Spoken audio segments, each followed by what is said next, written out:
కర్నూలు జిల్లాలో IPL final విజయం అనంతరం ఆర్సీబీ అభిమానుల సంబరాలు ఉద్రిక్తతకు దారితీశాయి. మ్యాచ్ ముగిసిన తర్వాత వందలాది మంది యువకులు జెండాలు, బ్యానర్లతో రోడ్లపైకి వచ్చి విజయోత్సవాలు జరుపుకున్నారు. ఈ క్రమంలో కొందరు యువకులు అత్యుత్సాహం ప్రవర్తిస్తూ రాజు విహార్ సెంటర్ వద్ద రోడ్డుపై రాకపోకలకు అంతరాయం కలిగించినట్లు సమాచారం.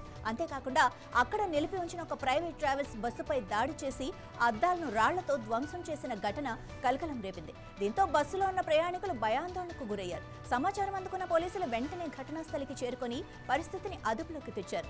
ఉద్రిక్త పరిస్థితులను నియంత్రించేందుకు దాదాపు గంట సమయం పట్టినట్లుగా తెలుస్తోంది. విజయోత్సవాలు జరుపుకోవడంలో తప్పులేదని, కానీ ప్రజలకు ఇబ్బంది కలిగించేలా ప్రభుత్వ లేదా ప్రైవేట్ ఆస్తులను ధ్వంసం చేస్తే కఠిన చర్యలు తప్పవని పోలీసులు హెచ్చరించారు. సీసీ ఫుటేజ్ ఆధారంగా దాడికి పాల్పడిన వారిని గుర్తించి కేసు నమోదు చేస్తామని కర్నూలు సీఐ తెలిపారు.